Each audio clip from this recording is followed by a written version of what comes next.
Marina, e hoje a gente vai apresentar um caso clínico. Os preceptores que estão orientando a gente nesse caso é o Dr. René Azzolini e o Dr. Otto.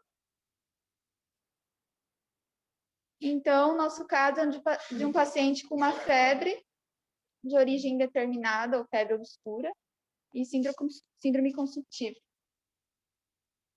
Então, esse paciente ele tem tem 80 anos, ele tem diabetes há cerca de 12 anos, ele também tinha um quadro de hiperplasia prostática benigna.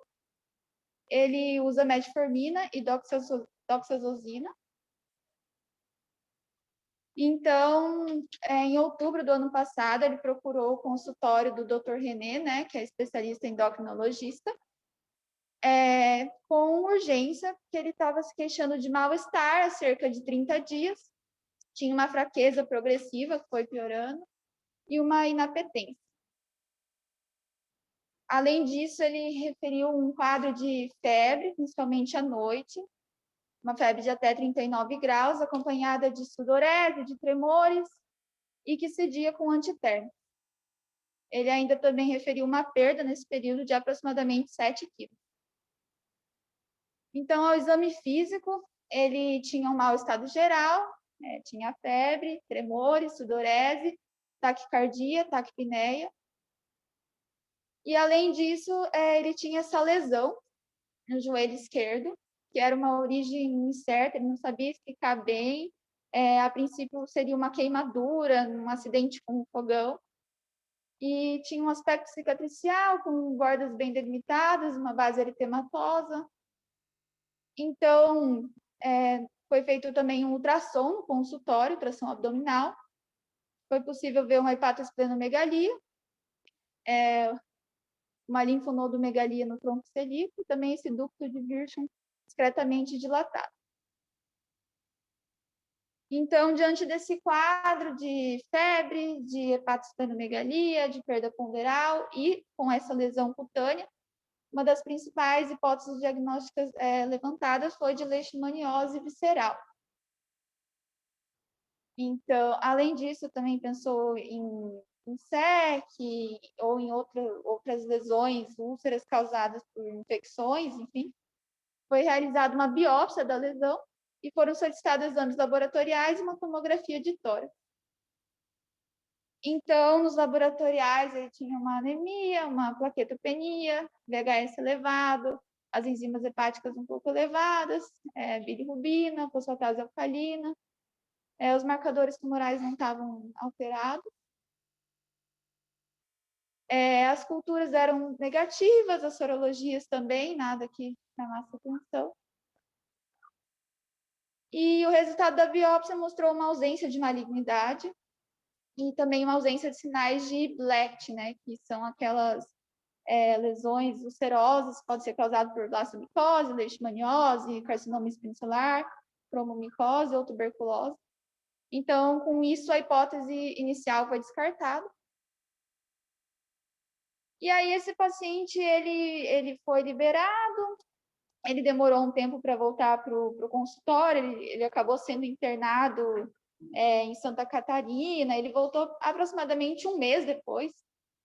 E aí, ele referiu que a febre tinha cessado, que ele tinha melhorado um pouco o estado geral dele, ele tinha tido até um ganho ponderal de 3 quilos, mas ele estava se queixando com uma dor de garganta e um aumento assim, de volume na região cervical, na mandíbula.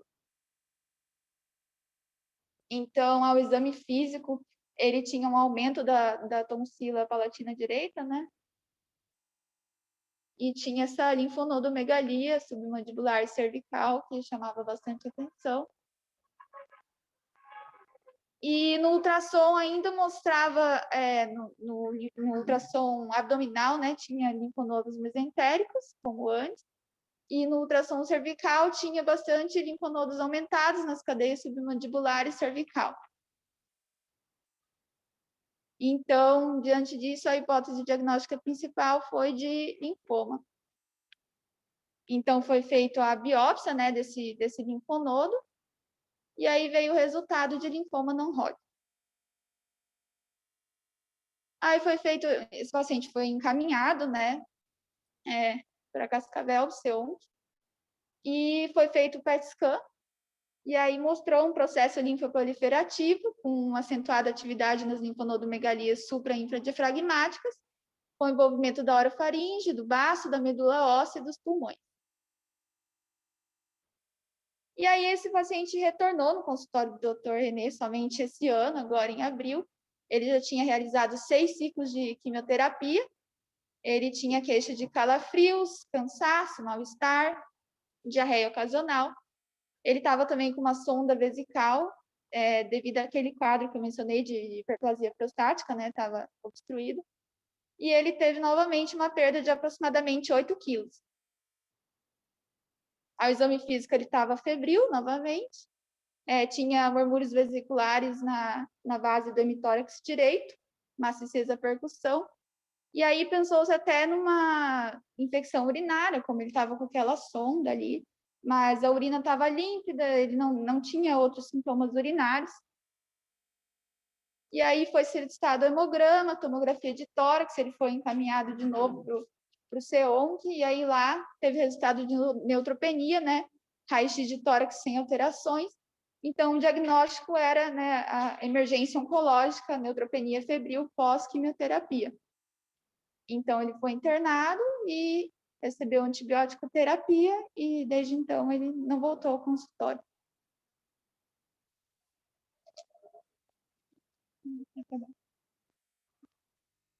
Então, boa noite.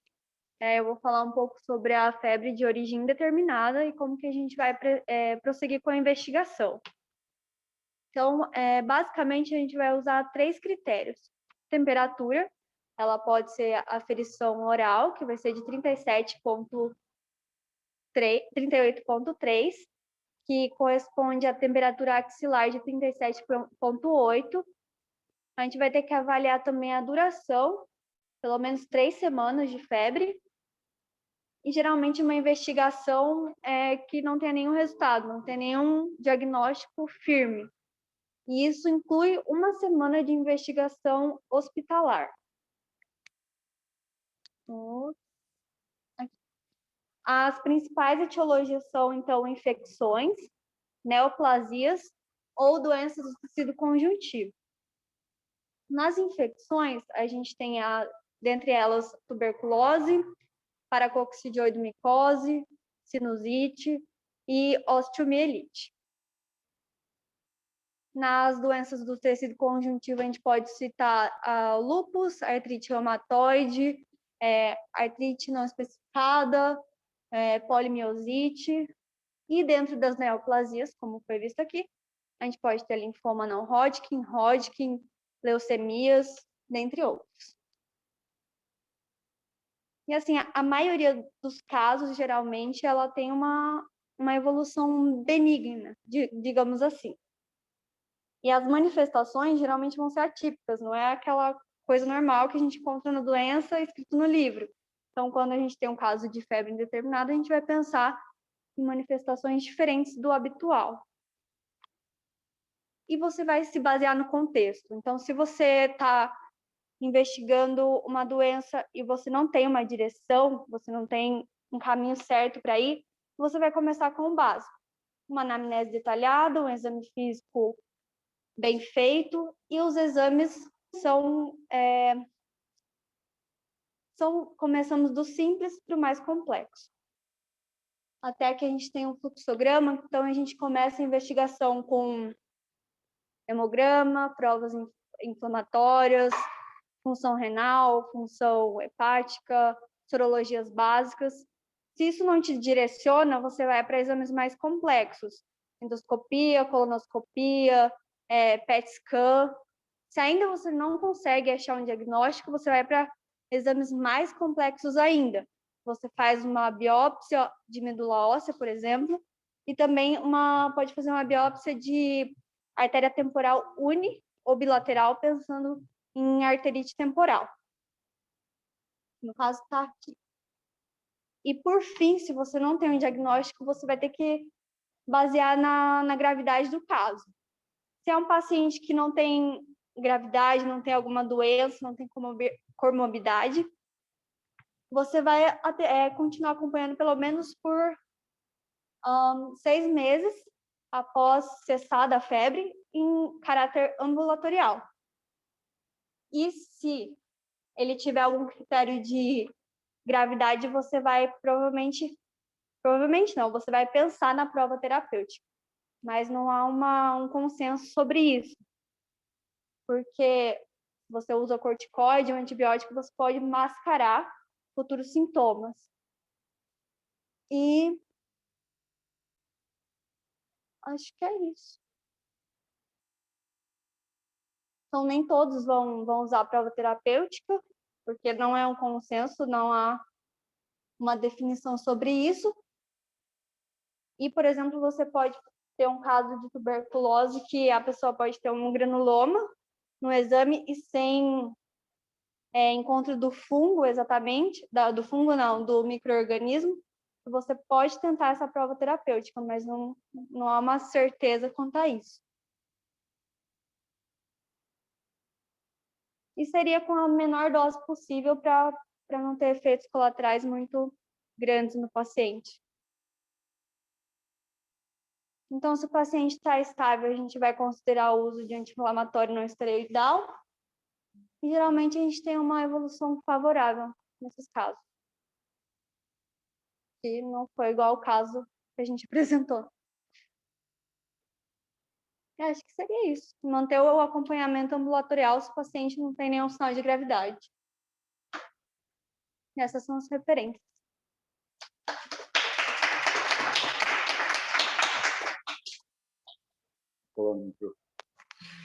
Esse caso, quando chegou no consultório, ele teve algumas características emblemáticas. O paciente estava febril, ele veio encaminhado por um parente dele que morava em Rondônia, que falou: doutor, indicaram tal para vir. Eu sou endócrino, mas acabo fazendo muita coisa de clínica. Ele chegou no consultório durante a tarde, num estado de febre, num estado de emagrecimento, um quadro consultivo que já durava uns 30 dias, até pela febre. Eu mediquei ele naquele momento, né, e deixei ele em observação, pedi alguns exames no consultório, e naquele momento a gente estava ali já começando a postar casos do consultório para os alunos do internato.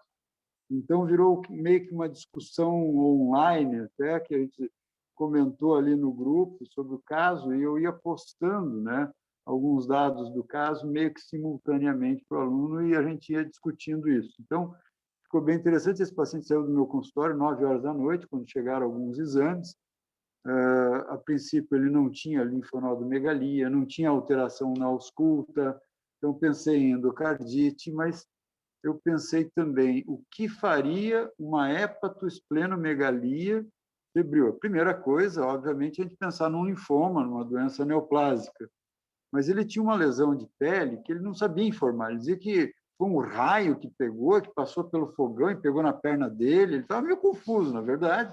Ele morava sozinho e ele não sabia explicar o que era, né? E aí eu vi uma lesão de pele. Perguntei para ele se ele conhecia o tal do mosquito palha. Ele me descreveu perfeitamente. Eu falei: pronto, né? Uma leishmaniose visceral, era uma das possibilidades. Aí eu mandei para o dia seguinte fazer o exame, aí pedi tomo também. A única coisa que mostrou foi o mesmo quadro que o ultrassom. No consultório eu só tenho ultrassom para tireoide, então transdutor curto, né, para isso. E aí fiz ali, mesmo assim consegui ver que tinha um fígado aumentado, um baço aumentado, a circulação hepática também muito aumentada, e aí pedi a bateria de exames já para febre de origem obscura. Só que daí esse paciente saiu do consultório, acabaram levando para casa de um outro filho e ficou internado em Chapecó. Melhorou, daí voltou ao consultório. Quando eu vi aquilo, eu falei: não posso deixar passar. Aí, um material de punção de tireoide, eu sei que não é o adequado, mas tirei o material, falei: tem que confirmar um linfoma, né? E aí fiz uma punção na hora, até fiz o vídeo. Foi um pouco difícil fazer vídeo e funcionar ao mesmo tempo fazer ultrassom, mas tudo bem. Coloquei ali apoiadinho, consegui fazer sozinho, fiz, mandei, veio realmente como linfoma, e aí depois veio o outro laudo, né? Como que era o laudo completo dele? Do linfoma. Pega ali depois o laudo ali para mostrar para o pessoal. E o interessante desse caso é que ele teve esse viés inicial que a gente pensou em leishmaniose, a gente discutiu dentro das possibilidades, tuberculose, outras doenças, mas realmente, daí na investigação não tinha nada, e quando ele voltou, aí ele tinha já a cadeia supradiafragmática comprometida, né? Então, ele foi aí para o CEON, que fez o tratamento com químio, fez 7 sessões de químio, e sumiu do meu consultório, até porque virou um paciente oncológico. E agora, há algumas semanas, ele chegou lá no meu consultório para uma consulta, largaram ele lá, e ele se queixando de frio. E olhei ele tremendo, tremendo. Estava com uma sonda, porque tinha uma hiperplasia prostática. Aí, a hora que eu cheguei, que eu fui examiná-lo, eu parei a história e fui examiná-lo. Quando eu vi, ele estava com 41,1, com uma pessoa de 80 anos. Eu falei, meu Deus.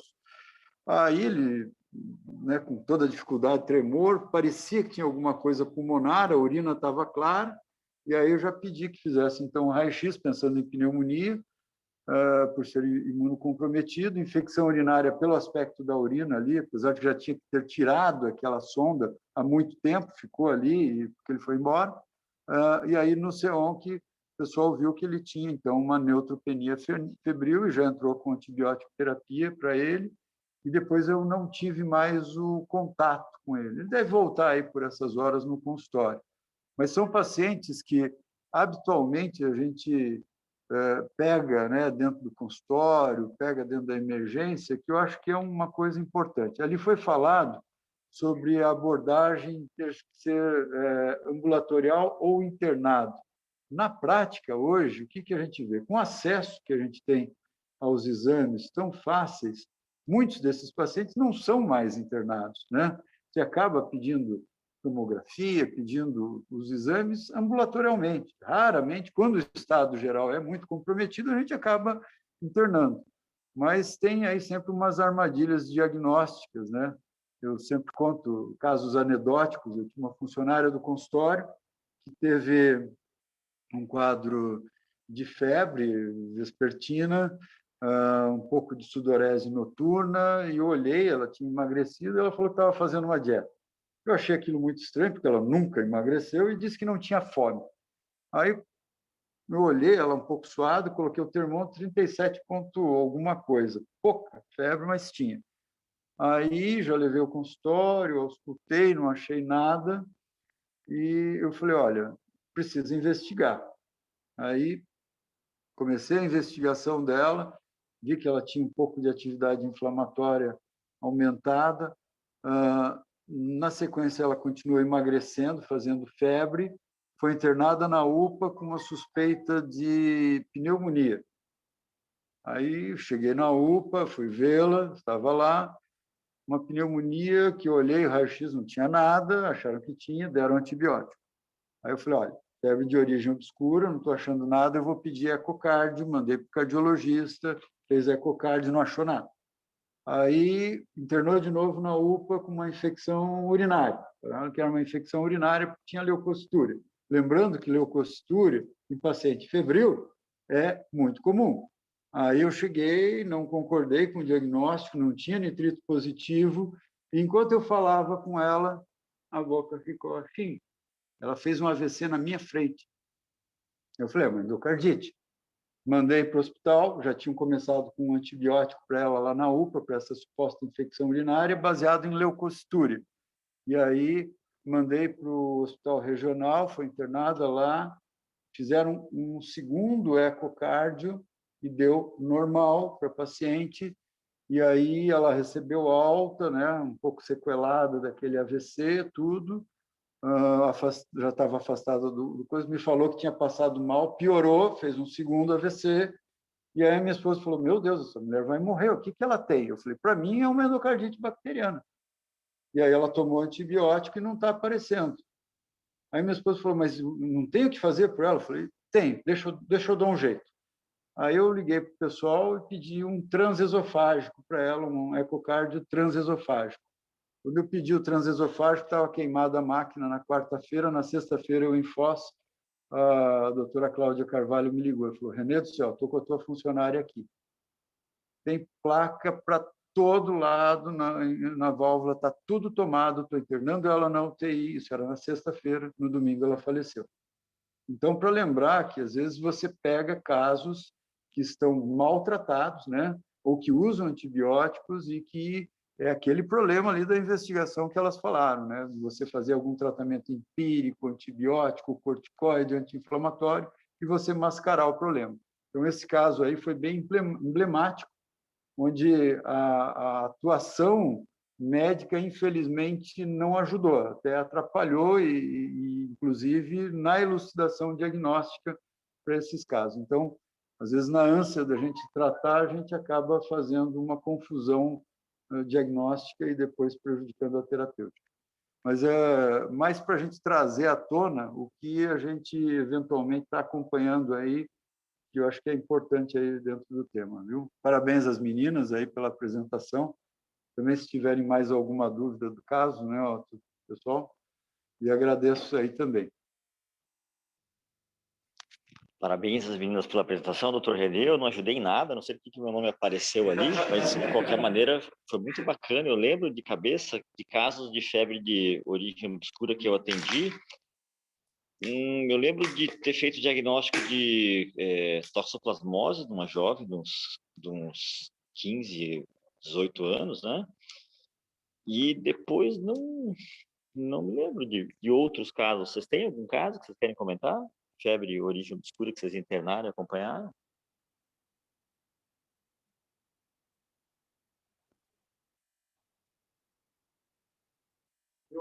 Deixa eu dar o que aconteceu comigo, né?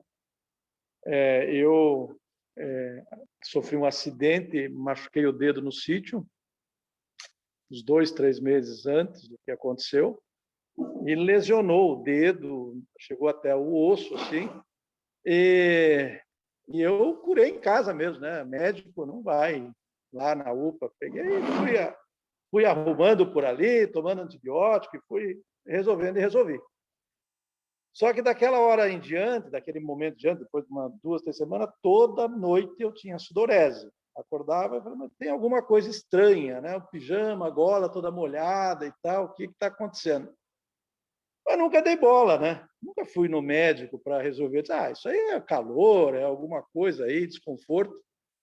E um dia eu tive uma parada cardiorrespiratória, né? Aí fui para UTI, tudo certinho e tal, coloquei E ficou como parada, uma fibrilação e tal. E aí eu botei um CDI, né? Tudo certinho. Na revisão do CDI, uma semana depois, tive uma queda de pressão violenta em Cascavel, antes de chegar no doutor Luciano lá, passei muito mal, tive que vir de ambulância para cá de volta. Conclusão, PCR, 100 e pouco, hemocultura positiva, né? E aí eu estava com uma endocardite. E, na verdade, essa endocardite, ela lá atrás, né? Ela deveria estar 2 meses atrás, que pode ter acontecido até a parada cardíaca ali. Então, tu vê como a coisa é complicada até para médico, né? Que começa a querer se tratar, querer fazer a coisa, né? E aí foi 45 dias de antibiótico, de rifampicina, de oxacilina. Foi pesado, né? Graças a Deus está tudo certinho. Mas é para vocês verem como tem que ter cuidado com esses sinaizinhos, né?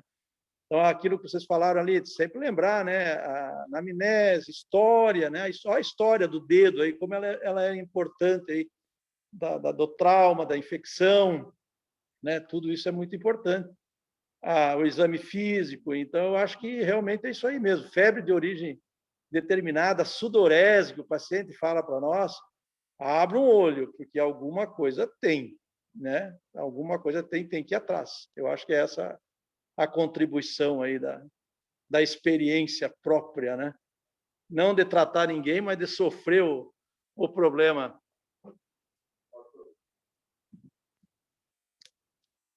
Dando continuidade dos causos, né? Os meninos sabem que eu sou tipo o Forrest Gump da medicina.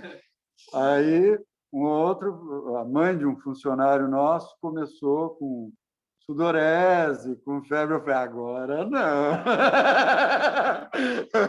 Eu já saí atirando e achei endocardite. Então, foi fácil. E a outra foi uma situação da minha mãe, internada no interior. Daí eu liguei para o colega falou, não, ela está aqui, está com febre e tal, está com uma infecção urinária. Eu falei, como é que é? Ah, ela está com leucócitos na urina. Eu falei, leucócitos na urina. Tá, mas tem nitrito? Não. Tem não sei o quê? Não. Tem bactéria? Tem cultura? Não. Não, mas ela está tomando antibiótico, está com Rocefin. Eu falei, tem alguma coisa a mais aí, né? Isso não me parece ser infecção urinária. Aí o sujeito falou, não, então o senhor faz o seguinte, o senhor vem ver a sua mamãezinha aqui. Eu falei, não, doutor, nós vamos fazer o seguinte, eu sou do tempo que, não sou mais do tempo que o médico ia a cavalo no interior onde não tem médico. Eu sou do tempo que a gente bota em alta a pedido e encaminha para um centro onde existe médico. Então, o senhor dê alta para minha mãe e traga ela aqui que eu vou atendê-la. Daí ela chegou aqui em Cascavel, tinha dor lombar, tinha febre, tinha cefaleia, e uma cefaleia que ela era mais lateralizada, né? Uma prostração intensa com VHS elevado. O que é, doutor Otto? Arterite temporal. Aí, como ela já teve TB, aí nós tivemos que fazer um ciclo nela, né, para profilaxia da tuberculose e entrar com antibiótico, com corticoide para ela. E suspender o antibiótico foi a primeira conduta. Então, lembrar que essas coisas existem, que se a gente não pensar, a gente trata o que não precisa e depois você tem, no mínimo, uma cegueira, né? No mínimo, uma cegueira. Então, acho que é isso, né? Só para encerrar os casos. Olha lá, veio outro. Se tiverem algum familiar trabalhando com o Dr. René, fala para ele pedir demissão já. Muito bem. Eu acho que mais alguma dúvida, senão encerramos. Eu agradecer, né, todos aí pela presença.